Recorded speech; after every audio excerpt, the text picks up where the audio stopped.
You're listening to a Frequency Podcast Network production. The Brock and Dalby Podcast. This is the Brock and Dalby Podcast. Welcome to Wednesday. My name is Brock. I'm Dalby. Did you see the big news? Dunkin' Donuts is coming to Canada, or rather, coming back to Canada. I was confused by that. Maybe it's just the places I lived. I don't think I've ever been to a Dunkin' other than down in the States. And even then, you know us, we're not coffee guys. I don't know if I've actually ever had Dunkin' before. I don't think I've ever had Dunkin' Donuts before either. I didn't know. I guess it was in Quebec until like 2018, and then some people saying that Dunkin' Donuts did like an East Coast run in the 80s and 90s there. Somehow Dunkin' being on the East Coast feels right. Like, it just feels like, yeah, they would have had a weird Dunkin' run at some point. It seems like mixed reviews by people online. A lot of people trying to take the angle of like, I'm never going to go there because I'm not going to support American. Although, I mean, that means like, what, you're not going to eat at McDonald's or whatever too? I mean, that's the thing. I feel like even Tim's is owned internationally. They're owned by the people that own Burger King. By an American company, and then it's local people who have the franchises. So, like,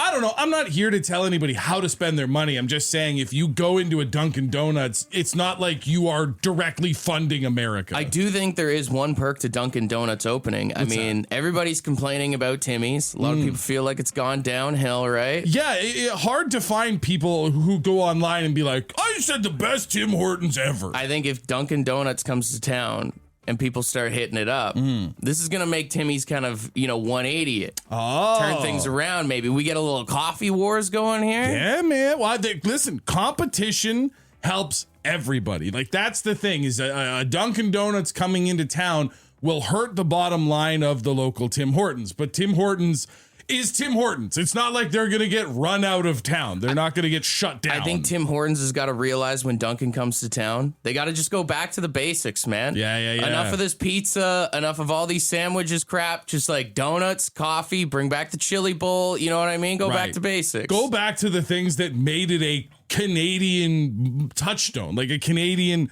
a part of our heritage, as they say in the commercials. Yeah. And if Dunkin' can come back with those U.S. prices right now, that's also true. Maybe that cup of coffee at Timmy's can get a little cheaper too. You know? Right. I picked up Tim's for me, the kids, and for Mallory on the weekend. It's just like a breakfast thing, and yeah, when they ask for the debit card, it sure does feel like a lot more effort than it used to. Tim Hortons needs to win the coffee wars, or else this is giving Trump another reason to come back at us for that 51st state stuff once again. The Brock and Dalby Podcast. Scientists say that people will judge you based on how your house smells. Oh, yeah. I mean, it's kind of like the saying of, like, you see someone and you form an opinion of them in the first 7 seconds. Yeah, I walk into your house and I'm instantly judging you. This is one of those ones that we talked about these before, where it's like, who went to science and was like, all right, we need to get to the bottom of this? Also, I feel like this is just something that we already knew. Yeah. I was interested to see, apparently, the average Canadian spends about $220 a year on things to make their house smell good. Oh, okay. I think I'm way under that. Like, I think I just opened the windows. I noticed when I walk in your house. Stop it. Don't you even put that out there. My house smells just fine. Thank you very much. I do think even from, like, as a kid, though, it's like you go to different people's houses and you're like, this smells weird. It depends on the food they eat, to maybe the detergent or like the bounce sheets that they use for clothes. Everything. Yeah. You mentioned the food thing. That's the one thing, is like, not every house has a bad smell. Like, I can remember a couple of friends of mine back growing up in the territories where you would go over to their house. Like, dad was a big barbecue guy. Yeah. My one buddy in high school, his dad had a smoker. And this was like back in the 90s. It was just like this massive contraption outside. They were a little wealthy. And you'd go over and that house just smelled like good food. The smell of their house made my house bad, because I would go home and it didn't smell like that. But then it's funny, if you grew up with parents that smoked, like, you didn't realize how bad your house smelled till you went to someone else's house. And even like now, it's like you can walk into someone's house and you instantly know if they smoke cigarettes Or if they're puffing on the devil's lettuce. I mean, stoners don't realize how bad that smells, too. I think there's the same idea with cats. You don't realize how bad a cat house smells until you go to a non-cat house. As soon as I step foot in the door, Yeah. I can smell the damn cat. I mean, just even if you've ever looked at houses, if you were buying a house, like the smell of someone's house can deter you so bad. Pets, cats, you know, if they got birds, you know, if they've got like rodents, like mice or something like that. It's so funny because like you'll walk into a house and everything could be perfect, but in your head you're like, I'm not going to get the smell out of this place. I can't buy this house. It's going to smell like darts for the next 60 years. The thing with cat people is, I know the cat people are going to argue me on this, is it's the litter box. Yeah. It is the litter box itself. It's the litter box, and then if you don't get on it, that ammonia smell builds up. And then it just gets into everything. Yeah. And then, like I said, you'll go out and be like, oh, this house smells weird. No, it just doesn't smell like pee. Yeah. That's the only difference. And then I also, I feel like you can tell when someone's depressed when you walk into their house. You can smell a sad house. What does a sad house smell A like? sad house is like a mix of like dirty laundry, the dishes, the garbage, everything in between. Sometimes it also smells like a lot of baking, but that's a different type of depression. You can walk into someone's house and you can go, you're not doing all right. Do you want to talk? Do we need to go through some stuff here today? This is the Brock and Dalby Podcast. We were talking about the smell of other people's houses, and we've got Amber on the phone. You agree with what we were saying, but you also said it's the smell and taste of other people's milk that's different depending on the house. I never liked milk as a kid, but when I'd go to a friend's house, the milk was awful. There was something about the taste of the smell of their fridge. Yeah, that's another smell, too, is you open up someone's fridge and it's got a whole different can of worms in there. You know? Man. Yeah, I think it's our bagged milk too, right? Because it was always just open. So like, yeah, that's the thing is everybody has different things. If you go from carton to bag, or even depending on how you store your bagged milk, if it had the little insert lid on the milk jug. I'll even say, and tell me if I'm weird on this, but ice cubes at different people's houses, they hit differently. Oh, yeah. Yeah, same thing. Yep. That comes down to the water too. Like the first time you go over to a friend's house, if you grew up with hard water, the first time you go to a friend's house with a water softener and you have a cup of tap water, you're just like, what did you do to my water? And it's like, no, it's just clean, man. Dude, you want to talk soft water? Having a shower for the first time at someone's house with a water softener, and you feel like you can't get the soap off your skin. You're like, why is it my so grimy right now? Oh, that's true. Even talking about like water and stuff like that, I had one friend that their family had like a Brita filter built into their fridge. One of the doors, like you pushed and the water would come out. Yeah. And they're like, oh, let me get you a glass of water, and say like you're drinking that. And you're just like, how poor is my family? Yo, someone else just texted in and saying the taste of chips at other people's houses. What is that because of the way that people store them, or is that because you're used to your poor family buying the dollar bag of chips and now you're over at a friend's house who's got Ruffles? I also feel like it has to do with their family's hands. You know, like what do their hands taste like is what you're figuring out, right? It's a weird way to phrase it, but you're not wrong. I'm technically right. You're not wrong. The Brock and Dalby Podcast. Do you remember during the pandemic when everybody, including yourself, Dalby, was obsessed with that game Wordle? Oh, yeah. Brother, don't pretend like I don't still play it. Do you still play it? Every single day. Well, hey, you might like this then. NBC has announced that they are going to turn Wordle into a game show. Oh.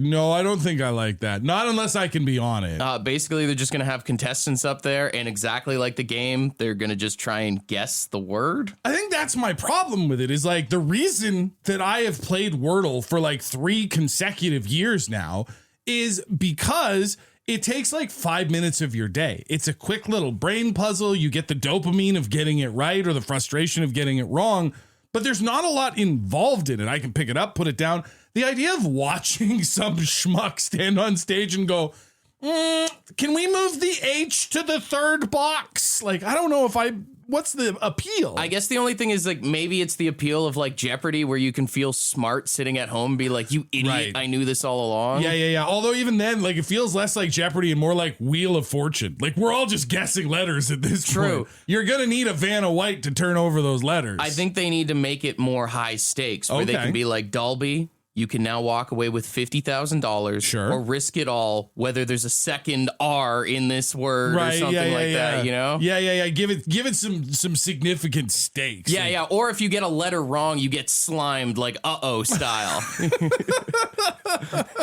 I thought maybe it was just the way you were pronouncing it. I thought you were going to say slapped, and I was like, now I'm watching. That too. Now I'm watching. That too. The Brock and Dalby Podcast. The Brock and Dalby Podcast. No surprise that a Metallica concert would be a loud, rocking affair. But did you see the story? They played for 80,000 fans in Athens, Greece, and it set off seismic readings. Oh, really? Like the same equipment that scientists use to measure earthquakes. Damn. Apparently, you know the part where Kirk and Robert, like, sort of, they call it the noodle or whatever, where they just sort of play and they'll do like a cover or something. They jam out for a bit, Yeah, while Lars and James have a break. Well, they did some sort of song that's very famous, very popular in Greece, and apparently the crowd got real into it. That's awesome. And they set off, this seismic activity. They call it a concert quake. Now, it doesn't actually shake the ground, but according to all the readings underground and stuff like that, like, things are moving. I wonder which reading was bigger, the one for Metallica in Greece or the one that Taylor Swift fans caused in Seattle a couple of years ago. That's right. Who do you think is crazier? A bunch of Gen Xers jamming out to Metallica or a bunch of teeny boppers listening to T Swift? It is so funny, the idea that, like, probably the three bands most likely to set something like this off are one of the hardest rocking bands of all time, Metallica, one of the biggest, most successful acts of all time, Taylor Swift, and then that K-pop band, what are they, BTS, just in terms of, like, they have such a massive following that they can put 80,000 people in one place. Here's the thing. I think there's a difference between the K-pop, Taylor Swift, and Metallica. The Metallica one, I think, has to do with the music itself. Sure. The Taylor Swift one is just screaming, just has the piercing sound through the Earth's crust, moving things around there. Yeah. It is important to remember, though, throughout all of these examples, that these concert quakes, like, they don't actually have a negative impact. People who live in the surrounding areas don't feel it. It's not actually shaking the ground. Similar to how there are not just constant tornadoes in Toronto from all of the sucking that the Leafs do. You always just got to turn a fun conversation into something terrible, don't you?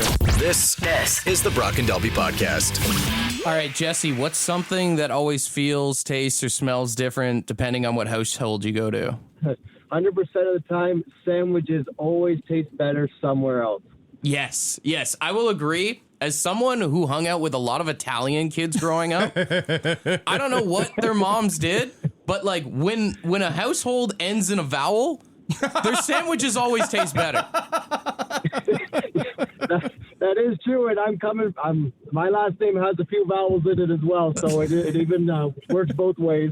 My mom can make the same salami sandwich at home, and it does not hit the same. It's not made with the same style, the same flair.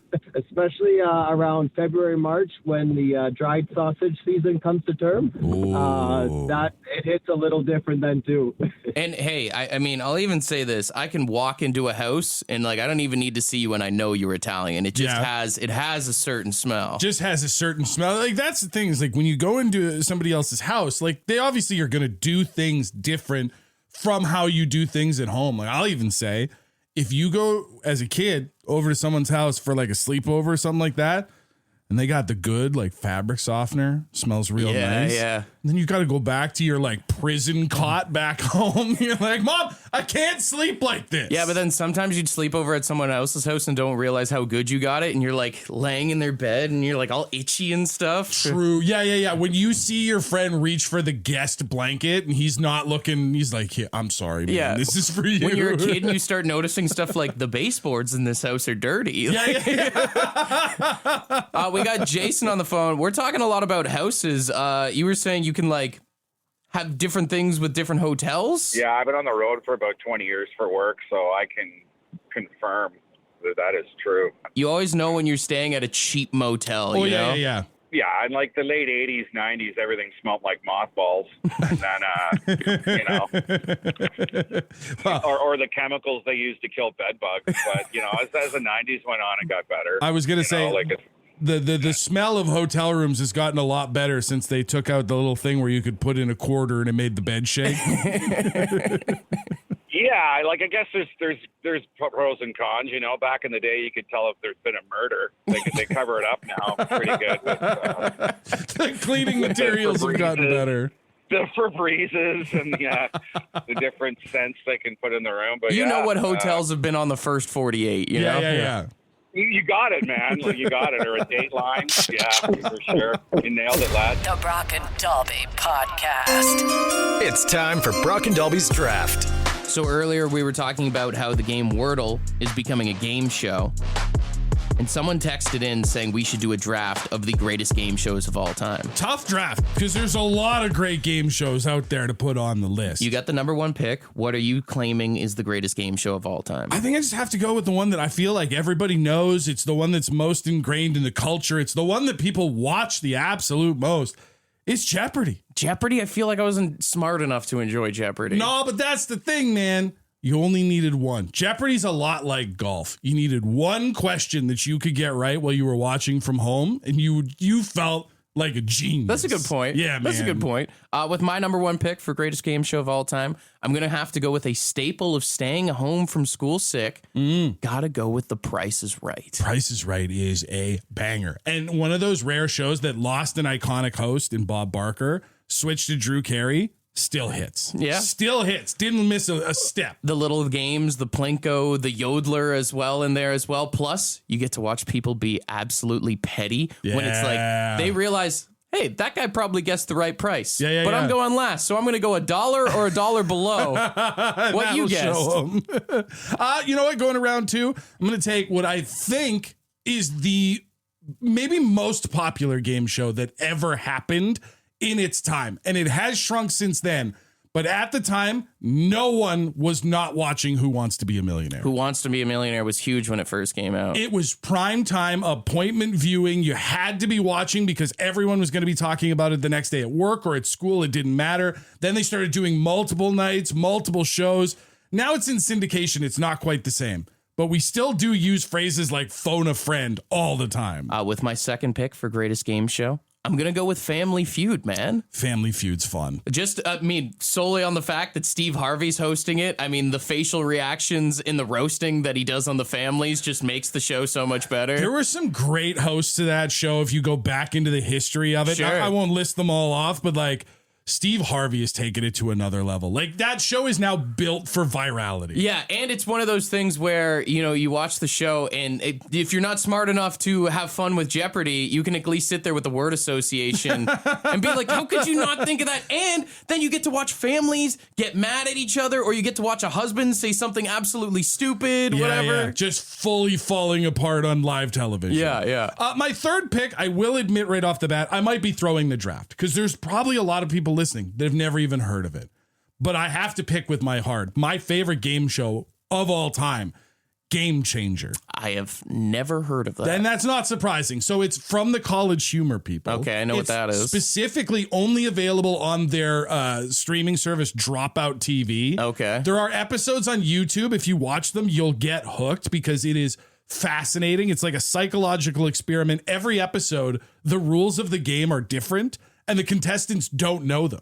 So they just have to start playing along with what the host is doing and try and figure it out as they're going. Okay, well, I'll take your word for it. Watching these people melt down, plus they're all like amazing improv comedians. Yeah. It's hilarious. With my final pick of greatest game show of all time, I'm going to go with the Most Extreme Challenge, MXC, that used to be on Spike TV. That's not a game show. It is a game show. No, the game show is Takeshi's Castle, which aired in Japan and featured people doing unreasonable quests.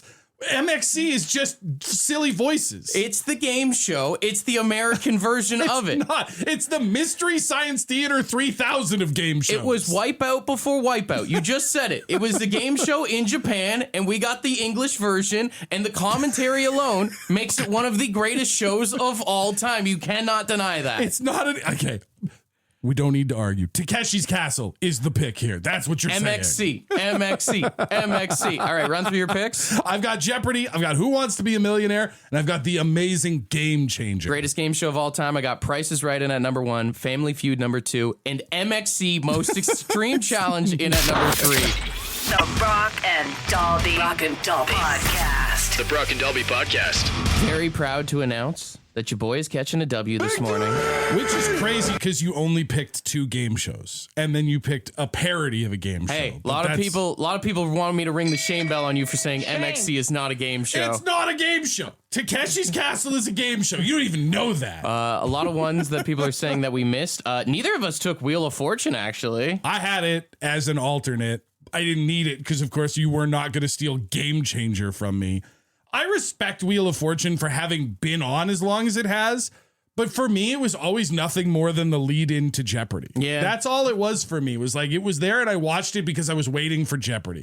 Some other ones that we forgot about, Fear Factor. A few people texted in. Oh, yeah. Back when everybody used to love Joe Rogan. Yeah. I also saw probably a before your time. Someone mentioned Bumper Stumpers. What's that? It was a game show about unscrambling basically vanity license plates. Oh, I've never heard of that. That's sick. It was so dumb as a concept, but dude, it's so fun. That's a genius idea. Are You Smarter Than a Fifth Grader? That was a very humbling show, I think. Oh, yeah. That was Jeff Foxworthy, right? Yeah, that's right. That's right. He was good on that show. Silent Library is another good one, too. Oh, is that the one where like you got punished for making noise, but they were basically hazing each other? Yeah. I forgot about that one. Wipeout, of course, was texted in, but that's just MXC. Yeah. And then Cash Cab.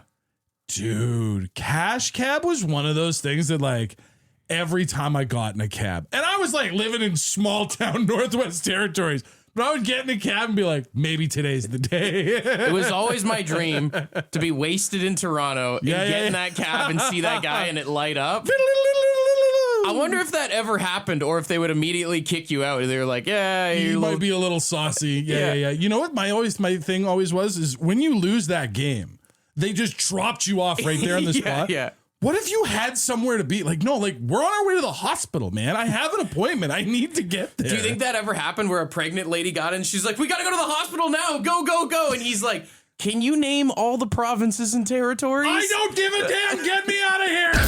This is the Brock and Dalby Podcast. See, the problem isn't what's on the kids' playlists nowadays. Because my son has some absolute bangers, except they only listen to 15 seconds of each song. TikTok rules, baby. And I'm getting musical whiplash outside of his room because I'm rocking out to the Rolling Stones, and all of a sudden there's this gangster rap right in the middle of it. It's like, what the hell? Make up your mind. I will say, I do think that shows diversity in his music choices, which we can't knock him for. Right. You're just mad because you're becoming your dad at this point, my friend. I became my dad, but he made me. And now you get to pass on the tradition. We all become what we once hated. Guy, the hero, you live long enough to become the dad. The Brock and Dalby Podcast. The Brock and Dalby Podcast. The roast of Kevin Hart went down this weekend, but apparently there could have been someone else sitting in the hot seat, as Netflix officials are claiming that they did ask Sir Paul McCartney of the Beatles to initially take part in this roast, and he shut it down. Have to assume, had they gone with Paul McCartney versus Kevin Hart, would have been at least a little bit fewer racial jokes. Maybe. A little bit less Maybe. Who knows? racism in there. I don't know how I would feel about that. You know what I mean? Like, you put someone like Kevin Hart up there, or even Tom Brady, which was like the last big one, and it feels like someone who would like be down for some smack talk, some back and forth, some trading barbs. I don't know that Paul McCartney has ever struck me as the kind of guy you'd sit down with in the pub and start roasting. Yeah, you know? I mean, I'd be interested to see what he would have to say at the end, but I do think, I think there would be a plethora of jokes that you could have about Paul McCartney, his whole career. Is it the real Paul McCartney, or is he the fake Paul McCartney? The roast of the fake Paul McCartney would be great. I'm sure they'd go after John Lennon, George Harrison, and I also would just love to see the final guest of the night be Ringo Starr to like get out there and roast Paul. Just have him come out there and he could do his own rim shots after each joke. Yes. The Brock and Dalby Podcast. The Brock and Dalby Podcast. Choose your destiny. flawless victory. All right.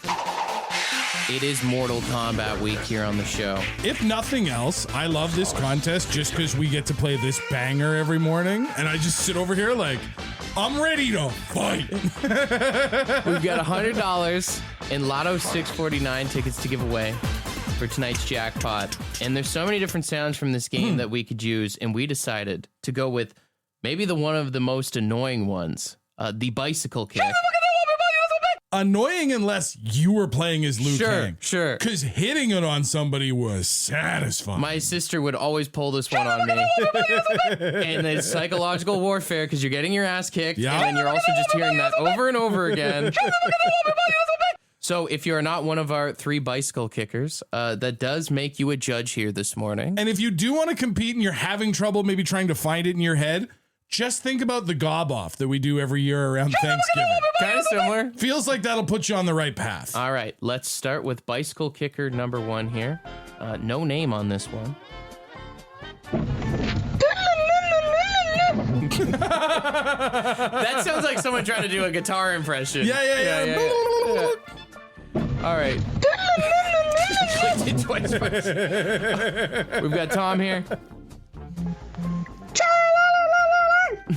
We're still finding it. We're circling around it, but we're getting there. Okay, we got Bruno here. There's a gob off. A little more Zoidberg-esque too, right? Oh, good call. Okay, who else do we got here? We've got Ed from the county. Hey guys, here we go. Oh boy. Oh. A surprisingly... You had low expectations for Ed, did you not? And it's nothing to do with Ed. He's just got such a deep voice. I didn't think he could get up there. I knew he could get high. I just didn't know it was like that. Okay, we'll do a few more. We got Joey. Joey, and this is my bicycle kick. Okay. That's kind of like the Wayne's World when they do the flashback. Diddly-doo, diddly-doo. That's kind of what that is, yeah. huh? Okay, we got Rodney here. My name is Rodney. You know what I'm appreciating is even the bad ones. One, you can tell that they're whole-assed efforts. Yeah. Like, no one's not trying. Everyone's killing it. And even the bad ones are very funny. Okay, we'll do one more. This is Lindsay. All right, that's just a dog. I think we're good. All right, you said it best there. You know, even the bad ones were good. A round of applause. Excellent work. But I think, to your surprise, honestly, it's got to be Ed from the county, right? We are in agreement, and I think this is a rare time where I will assume the text line will be in agreement. It's lighting up Ed right now, actually. Even if they weren't, sometimes the people just don't know what they need, and Ed nailed it. A ding and a round of applause to Ed's bicycle kick impression here. Because he's pretty good at getting high. The Brock and Dalby Podcast. Would you rather Wednesday? Would you rather Wednesday? All right, let's get weird. 762-555. Got a lot of would you rather questions in here. First one says, would you rather have the ability to see 10 minutes into the future or 150 years into the future? Oh, I feel like you could make more use of the 150 years. I don't want to know, like, the end of the world, man. Wow. That's the thing. Like, you get to see all the bad, dude. Here's hoping the world lasts more than 150 years. That would be a bummer. I don't know. According to Al Gore, it's not going to last much longer. I mean, maybe it's just me. I was thinking more along the lines of, like, the Back to the Future mentality of, like, if I can see 150 years in the future, that's a lot of Super Bowl winners, brother. That is true. Just got to mark a couple of them down. You want to think from a gambling standpoint. Think about all those gambling sites where you can gamble on the fly. If you know 10 minutes into the future, you know who's going to score next. Damn. You know what big save is coming up next. You know someone's going to miss the kick. True. And it's a lot, you know, because people are going to start to notice if I nail the Super Bowl, the World Series every single year, plus it's a lot of memorization, to just like close your eyes and be like 10 minutes from now, ba ba ba ba ba. Yeah. You're right. Imagine even leaving your house and you're like, okay, 10 minutes from now, I know I don't go down this road because there's going to be traffic. Oh. Right? Wow. You have, maybe for the first time in Would You Rather, fully convinced me that my answer was wrong. Thank you. Very well done. All right. Next one here says, would you rather only do right turns or left turns for the rest of your life? Oh, God. You want to go full NASCAR or do you want to just do right turns? You know what? Only because I don't trust a single one of you out there with a vehicle and a driver's license, a right turn's a lot safer than a left turn. I'll do right turns. Yeah, I technically, because left turns means you have to go through intersections. That's right. Yeah. So, I don't know if you're talking about like everything, like even as I'm walking, I can't turn left. I've got Zoolander syndrome. But just from a pure driving perspective, I will turn 3 rights to go left if I have to. And if you take left turns, that means you can't get off of a highway. Oh, that's right. Every exit's on the right. Oh, my God. So right turns is the right answer. Right turns all day. Would you rather no cheese or no condiments for the rest of your life? No cheese. And I say that as someone who's very likely going to go home and eat a grilled cheese after the show, because that'll be my lunch. Yeah, but cheese is so good. It makes everything so much better. I love cheese, but imagine everything you eat from now on is dry. Oh. No mayo, no mustard, no salad dressing, no Caesar dressing. I guess you technically can't even have a proper pizza if you get rid of like... Honestly, yeah. No garlic dip. No garlic dip on anything. Never mind. I'm back. Give up the cheese. All right. We'll do this one last here. Would you rather be the cracker or the cheese? And I don't know what this means. I mean, the person didn't include an explanation. In my head, I assume it means, would you rather be spread upon or would you rather be spread? Which feels like a discussion that should happen much later in the evening than it is right now. You know what I'm saying? Yeah. I don't know that I'm willing to put my views on this out in the world. You know what? I denied the cheese on the last one. Spread me out, baby. Make me the cheese. Want to be a part of the podcast? Leave a message on the Bad Line. The Bad Line is the answering machine for the Brock and Dalby Show. To get the number, text the word BAD to 762-555. Thanks for listening to the Brock and Dalby podcast.